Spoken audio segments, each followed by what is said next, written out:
So raise your glass if you are. We are definitely raising our glass with Rory Schepisi here in the kitchen. You will be serving up some nice dishes that go just a perfect marriage with the cerveza that'll be happening at the Discovery Center. So what do you got? Yes, so I'm kind of excited. This is the beerology event. Right. This is my second year doing it.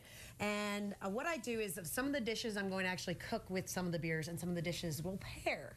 So today we're going to be showing everybody how to make an apple cheddar mac and cheese. I love all those things. And normally when I saw the recipe, I thought, well, I love apple, but I don't know if I love apple with my mac and cheese. And you say this is going to work. I'm telling you, okay, you are going to love this. You're always right. You're always correct. If you don't, you're going to lie and pretend that you love it. I will give you my honest opinion. Now, we really love you over at the Discovery Center because I'm on the board of directors, in full disclosure, and you are always the person that we pick to cook our food. And I love everybody at the Discovery. And for those of you who haven't gone to the Discovery, oh, it's so much fun. Especially because so many people think the Discovery Center is for just children. And during the day, it's pretty close. It is.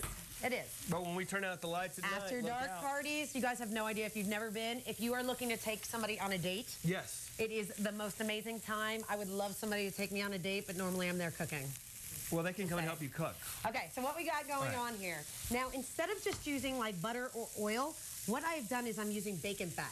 I agree with bacon fat in all forms, fashions, molds, you name it. And then we're sauteing off some onions and some apples. Okay. All right, very easy. We're using a Red Delicious. The reason why is for some reason it actually gives this pasta a hoppy flavor. Really? Once it's cooked off. It's very bizarre. You could use green apple, a sour apple if you want to, but then it will pair with a different type of beer. My wife always buys this one type of apple, and I can't ever remember what the name of it is, but it's so good. We do the Fiji or the Fuji one, but there's like a honey. I thought you would probably eat crab apples, Andy. That's funny. That's funny. Ha, ha, ha. Okay, so Red Delicious apple, bacon grease, onions, heavy cream, sharp cheddar. We got some panko crumbs. Now, I tasted the panko crumbs because I love panko. Yes, but first what we're going to do, because we're going to add some heavy cream to this, and we're going to let those, the apple and the onion really simmer into that heavy cream.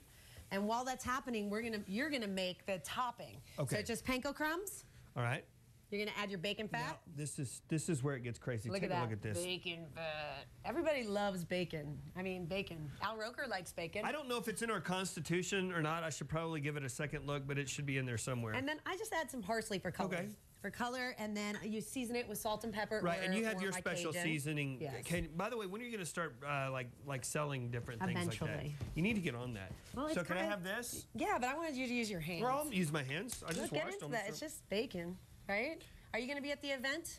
Now, I have to work. I have to work on Friday night. So unfortunately, yeah, so it's really sad. And that's one of my favorite events to go to. I know, it's a tough job. I know normally you're able to like stop in there, but I guess not. I guess not. Okay, so I'll tell you what, we're going to take a quick break. Let this simmer down. Simmer down now. We'll be back after this. So serious. So raise your glass. All right, so now we've got this kind of cooked down. We're adding a little bit of cheese, not all of it, just some of it, right? Right, but you want it to be thick enough and cheesy, and we're using cheddar and Monterey today, and it goes really well with the apples. Wait, you want to mix this all in before, because what's going to happen? I was getting ahead of myself there. You were getting ahead of yourself, but you're good like that, you know? Okay. You're a pro. Okay, so once it's all incorporated, and you want to make sure that you're stirring it the whole time because you don't want it to burn. Okay. And then you're going to add your pasta to it. Okay. Now, if you feel that it's too cheesy, like if you lift up and there's cheese strings, a lot of times what's going to happen if you're making it in advance, it's going to dry out too quick. So just add a little heavy cream to that. Okay. But are we good? Do I need heavy cream? No, you're good. Add it in there. Add it in there. And then make sure at this point you set your broiler to high because we're going to top it with the panko crumbs as soon as you get it all incorporated. Okay. All right, and then we're going to let it go in there for just a few minutes until it starts to get golden brown. Now, where did you dig this recipe out of? Like the idea of apples and mac and cheese. Okay, so I was trying to come up with the menu for Discovery Center, which we have a number of great things that we're going to be. We're going to have one whole station that's going to be sausages and brats and all different types of meats that go along with beer. So just throw it right on there. So this one, you know, instead of just doing a cheese station, I was like, what can I make with cheese and fruit without just setting up a crudité and a cheese platter and a fruit platter? The crudité. The crudité. And so this came up. Okay. All right, and then you're going to top that with your panko crumbs. And I'm going to grab one that's already cooked just to show you guys. It's a little hot. You guys can handle it. and trade out. This is the before, and this is the after. Oh, that looks great. Doesn't that look good? And you're so gonna you have to don't try leave it in there very long with that No, on, right? because you just want the panko to brown a little bit. What's your favorite beer, Andy? My favorite I enjoy the Blue Moon. Blue Moon. Quite a bit. Blue Moon goes very well with this. Any wheat beers go well with this. You could drink a porter with this. I love Fat Tire. Fat Tire's actually, that's up there pretty close too. Fat Tire is very good. And also, shockingly, a pale ale will go with that. Really? What do you think? I'm waiting for his honest reaction. No, that is fantastic. Isn't it good? I love the crunch of the panko crumbs.